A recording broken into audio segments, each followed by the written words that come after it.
If there is someone being disrespectful to you while you're on post, is it better to walk away or risk confrontation to quote unquote maintain control?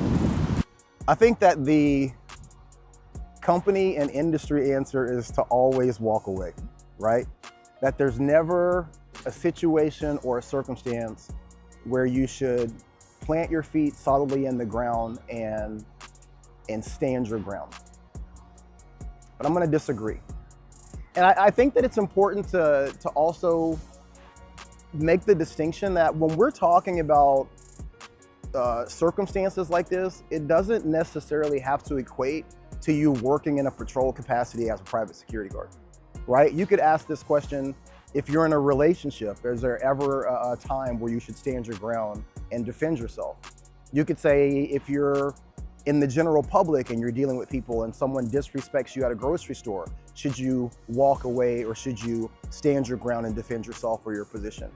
And the answer is that, yeah, 9 times out of 10, that's probably your best bet. But sometimes you also, from the perspective of just sometimes from the perspective of the situation and circumstance, you have to let someone know that there's a line here or there's a boundary.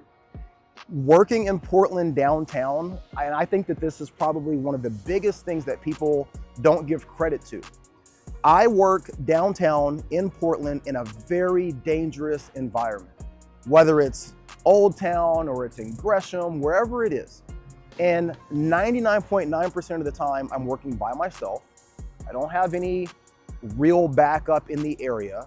And I'm having to enforce these policies and these rules that, for the most part, the person that I'm talking to doesn't really have to adhere to, right? And I don't have a lot of recourse. So in that environment, in that situation, under those circumstances, when someone is being threatening, when someone is being aggressive, when someone's being overly belligerent, how I respond to that plays a large part into how people are going to treat me the next day, the day after that, and the day after that. So I can't be overly heavy-handed and always default to being aggressive, and that's not going to work out for me in an employment situation or probably legally down the road either anyway. But at the same time, I can't always be a pushover.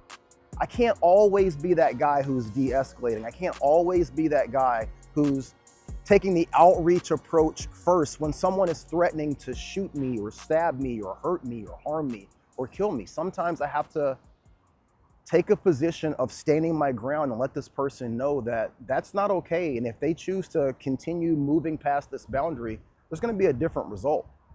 I think it's important to understand and have discernment when that other side of the coin is flipped. I think it's important to have incredible restraint and empathy and understanding for what people are going through.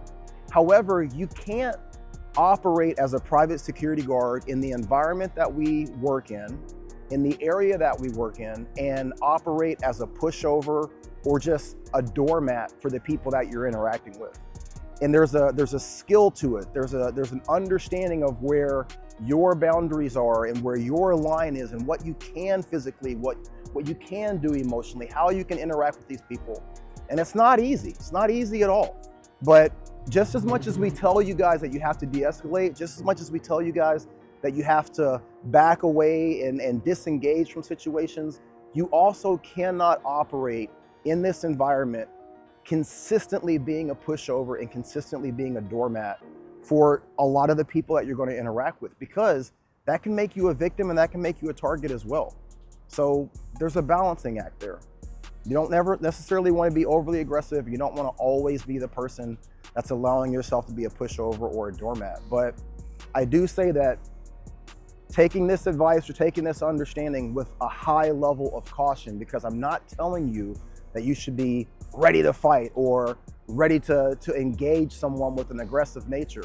But that switch needs to be there in case something happens to where you do have to be able to protect yourself or protect the people that you're charged with protecting. And it's a very fine line.